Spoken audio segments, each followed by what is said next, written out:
Assalamualaikum warahmatullahi wabarakatuh. Di sini kami dari kelompok 8 atau kelompok 9 ya, ingin menyampaikan tentang iman dan amal bagi peradaban manusia. Serta kami akan mengupas kilas dua orang tokoh, yaitu Malik bin Nabi dan Muhammad Abid Al-Jabiri. Langsung saja kita menuju ke pembahasan.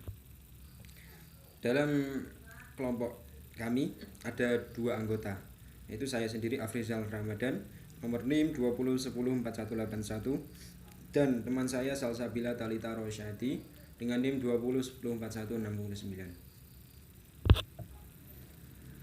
Sekarang langsung saja kita ke pembahasan, yaitu pengertian peradaban. Kita ulang kembali lagi, kita kilas balik. Apakah kalian masih ingat tentang peradaban? Dalam Kamus Besar Bahasa Indonesia disebutkan dua arti peradaban. Itu yang pertama adalah kemajuan, yang di dalam kemajuan itu terdapat sebuah kecerdasan, kebudayaan, lahir batin. Bangsa-bangsa di dunia ini tidak sama tingkat peradabannya. Jadi tiap bangsa itu berbeda di tingkat kemajuan ini. Dan yang kedua adalah hal yang menyangkut sopan santun, budi, bahasa, dan kebudayaan suatu bangsa. Ini bisa kita sebut sebagai karakter bangsa. Peradaban dalam bahasa Arab disebut al-hadharah atau al-tamaddun atau al-umron.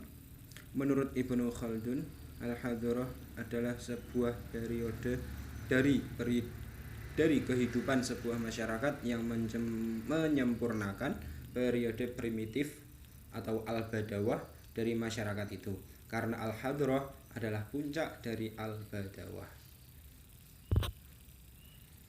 Kemudian selanjutnya ada 3 pilar-pilar peradaban. Yang pertama adalah ilmu pengetahuan.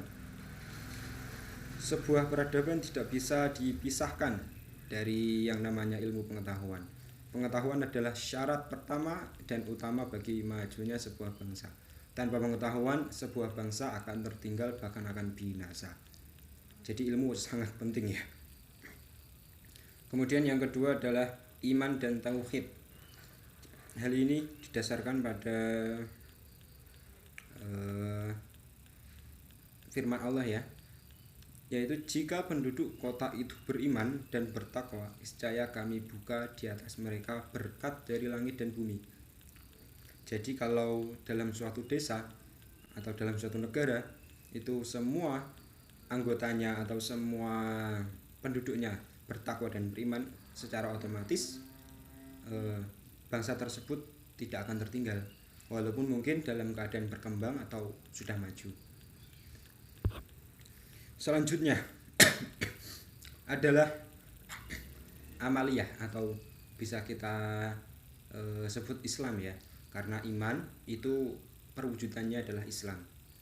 Ketika ilmu telah dimiliki dan iman telah dikuatkan, maka akan terjadi sebuah amalan dan tindakan yang bisa dimaksud dalam ajaran Islam.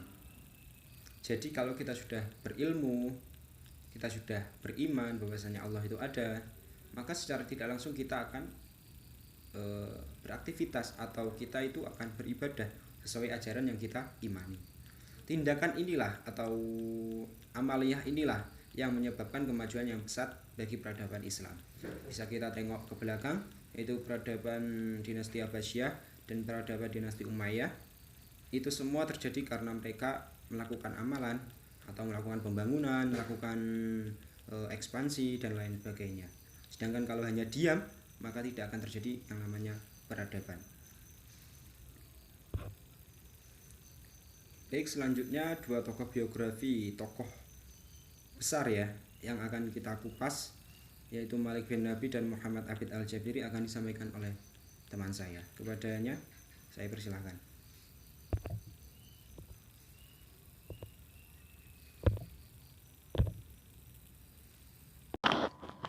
Baik, terima kasih. Selanjutnya yakni biografi para tokoh. Yang pertama ada Malik bin Nabi.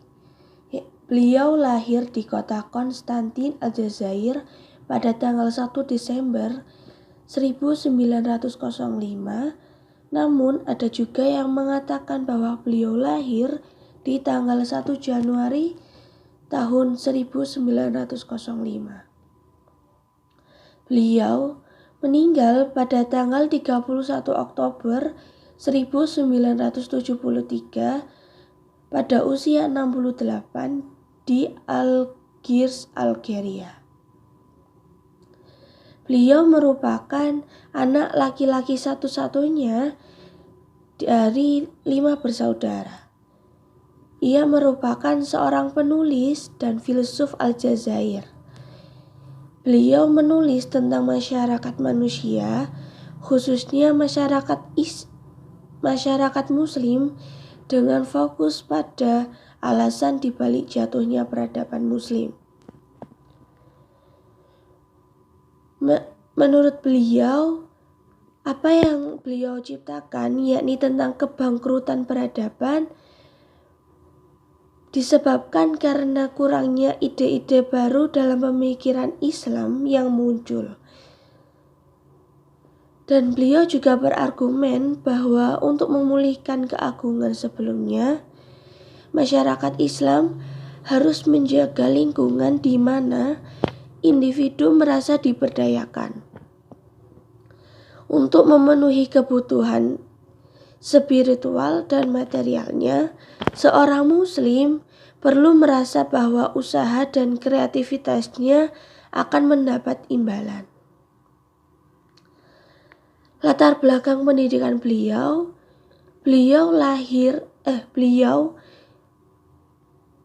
bersekolah di Paris dan Aljazair dalam bidang teknik. Ia kemudian menetap di Kairo, di mana ia menghabiskan sebagian besar waktunya bekerja secara ekstensif di bidang sejarah, filsafat, dan sosiologi.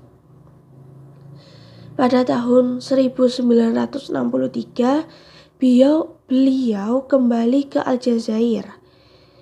Beliau menyaksikan penemuan ilmiah modern dan kreasi teknologi yang terungkap di depan matanya. Hal ini menyebabkan beliau untuk merenungkan masalah budaya di awal abad ke-19. Pendekatan sederhana ini tidak meniru apa yang telah ada pada sebelumnya, melainkan mencari apa yang merupakan esensi budaya dan kelahiran peradaban. Selanjutnya yakni dalam bukunya yakni Basis Peradaban, Malik bin Nabi mengemukakan teorinya tentang perubahan sosial, di mana ia berpendapat bahwa kita dapat membagi peradaban apapun menjadi 3 elemen dasar, yakni manusia, tanah sebagai bahan mentah, dan waktu. Ini kemudian dikenal sebagai persamaan peradaban yang ia tuliskan dalam bentuk sederhana ini, yakni peradaban sama dengan manusia ditambah dengan tanah dan ditambah dengan waktu. Di sini fokus utamanya adalah pada istilah yang dia ciptakan, yang disebut pria pasca Almohad. Masyarakat modern telah membuat pria ini hampa karena kurangnya aspirasi yang menyesakkan. Dia mengatakan bahwa pada abad ke-19, hubungan antar negara didasarkan pada kekuasaan karena posisi suatu negara tergantung pada jumlah pabrik, meriam, armada, dan cadangan emasnya. Namun, pada abad ke-20 memperkenalkan perkembangan baru di mana ide-ide dijunjung tinggi sebagai nilai nasional dan internasional. Perkembangan ini belum terlalu terasa di banyak negara terbelakang, karena inferiority kompleks mereka menciptakan kegilaan yang menyesatkan dengan kriteria kekuasaan yang didasarkan pada hal-hal materi. Tokoh selanjutnya yakni Muhammad Abad Al-Jabri. Beliau lahir pada tanggal 27 Desember 1935 di Figuig, Maroko. Dan beliau wafat pada tanggal 3 Mei 2010 di Casablanca, Maroko. Beliau menerima gelar sarjana dalam bidang filsafat dari Universitas Muhammad V pada tahun 1967. Ia juga memperoleh gelar PhD dalam bidang filsafat dari universitas yang sama pada tahun 1970. Ia adalah salah satu filsuf Maroko dan Arab yang paling terkenal. Ia mengajar di bidang filsafat, filsafat Arab, dan pemikiran Islam di Universitas Muhammad V di Rabat di akhir 1960-an hingga beliau pensiun. Beliau ini dianggap sebagai salah satu filosof besar dan tokoh intelektual di dunia Arab modern dan kontemporer.